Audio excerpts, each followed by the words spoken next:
This is Autoline Daily, the show dedicated to enthusiasts of the global automotive industry.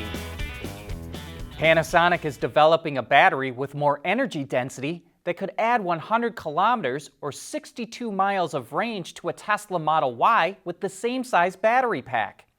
Panasonic is using a new mix of additives to allow individual cells to run at a higher voltage without hurting the battery's performance.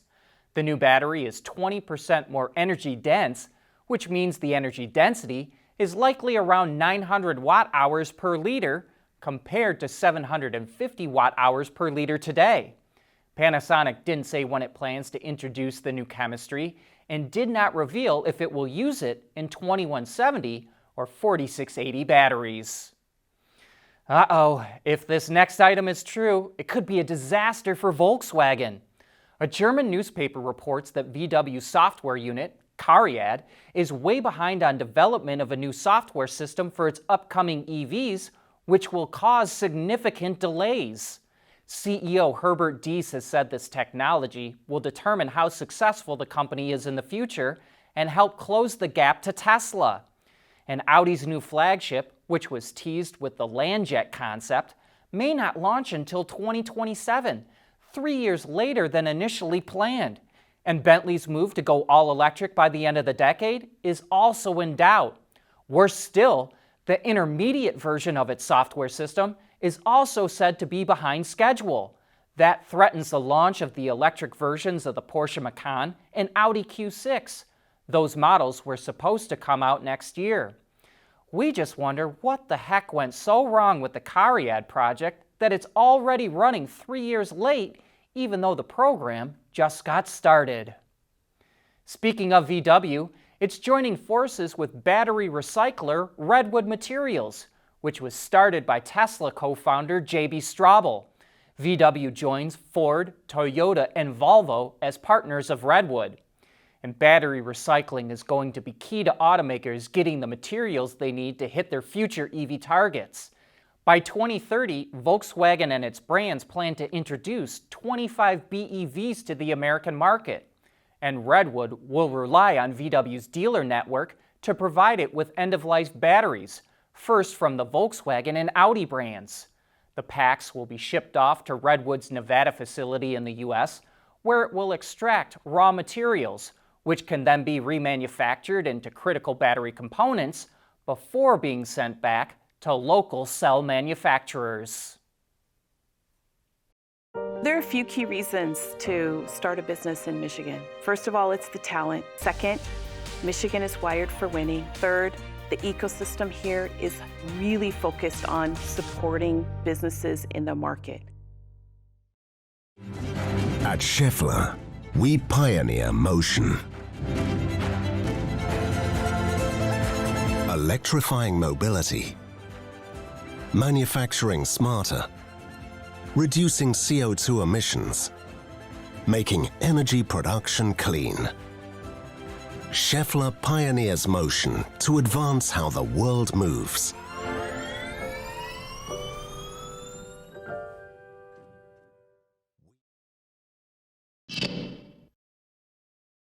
Did you know that pickup trucks are actually banned in most Chinese cities?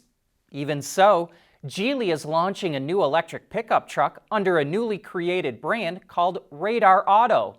The truck, called the RD6, is built on Geely's Sustainable Experience architecture, which will also be used by Volvo and Polestar. It was designed by Peter Horbury, a British designer who also worked at Ford and Volvo. It has a very unique front-end design, but to us the silhouette kind of looks like the Honda Ridgeline. There's not a lot of info on the truck yet, but it will have single and dual motor setups, as well as a driving range of more than 600 kilometers or 370 miles.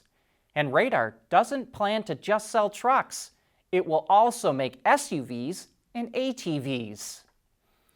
Vitesco is the name of the supplier company that was spun out of the giant supplier Continental. Everyone wondered how Vitesco would survive in the long run because its main business is with conventional ICE powertrains. But Vitesco just signed an agreement with Renault to develop power electronics for EVs and hybrids. They plan to combine the converter onboard charger, and inverter into a single housing, or what they call one box. Renault says the more compact unit will allow it to free up more space for passengers.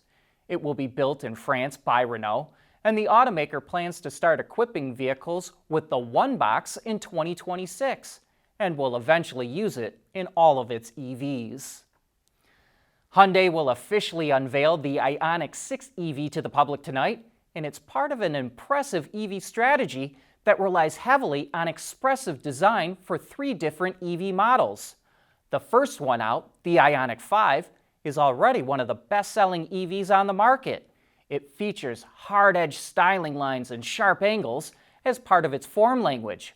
But the IONIQ 6 goes in exactly the opposite direction. It's very rounded and flowing and has a sloping rear roofline reminiscent of the Mercedes CLS. Even though it's designed to look like it's a coupe and Hyundai calls it a sedan, it's actually got the functionality of a crossover with a large trunk opening. And all automakers are struggling to come out with crossovers that don't look like crossovers. So Hyundai really nailed it. And the third EV model in the lineup is an SUV that's only appeared as a concept. It's big, boxy, and squared off.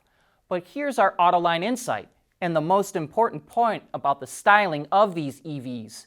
They don't bear any kind of family resemblance. None of them look like the other, and they don't look like any other Hyundais. And that's deliberate. Hyundai is designing each of these EVs to appeal to different profiles of customers. You've got the hard-edged IONIQ 5, the free-flowing IONIQ 6, and the techie SUV concept. Hyundai's competitors better be worried. Hyundai is already the best-selling EV brand in the US market outside of Tesla, and new models like these are only going to give it more momentum. We want to know what drives your testing. OTA, connected car, diagnostics, remote testing. Intrepid Control Systems is here to help you work from anywhere. Intrepid Control Systems, driven by your data.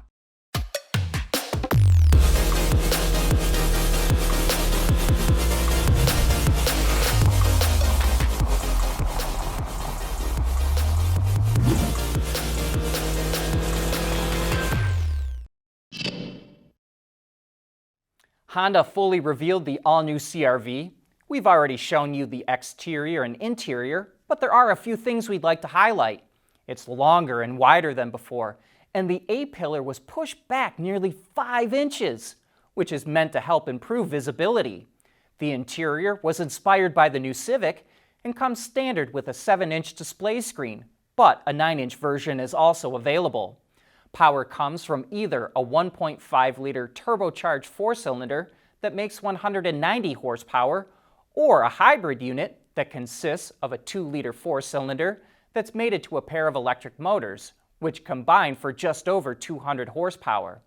This setup also allows for a 1,000-pound towing capacity, something the CR-V was not rated to do before. All models will come with some form of driver assistance system as well. The new CR-V launches this summer, followed by the hybrid later in the year. Big executive change at ZF, which is the 3rd largest automotive supplier in the world. It's getting a new CEO and chairman. Dr. Holger Klein, who's 52 years old, will take the reins of the company at the end of this year.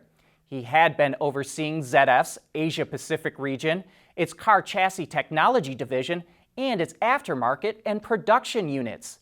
And ZF is one of the most unique suppliers in the industry. It's actually owned by the Zeppelin Foundation of the city of Friedrichshafen in Germany. The foundation was created by Ferdinand von Zeppelin, the guy who invented the Zeppelin.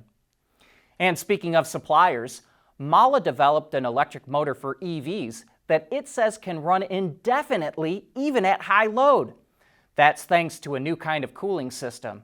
And it can be used in passenger cars, commercial vehicles, and even construction equipment. They call it the SCTE motor, and it features integrated oil cooling, which makes it more robust.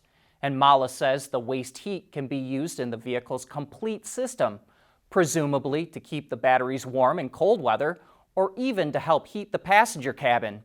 Interestingly, Mahle designed the electric motor to use permanent neodymium magnets or as an induction motor without magnets.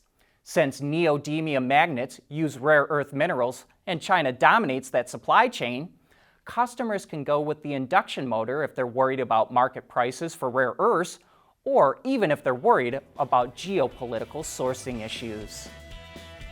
But that's it for today. Thank you for tuning in.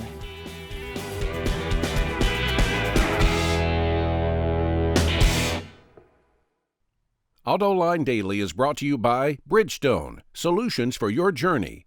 Intrepid Control Systems, over-the-air engineering, boost your game.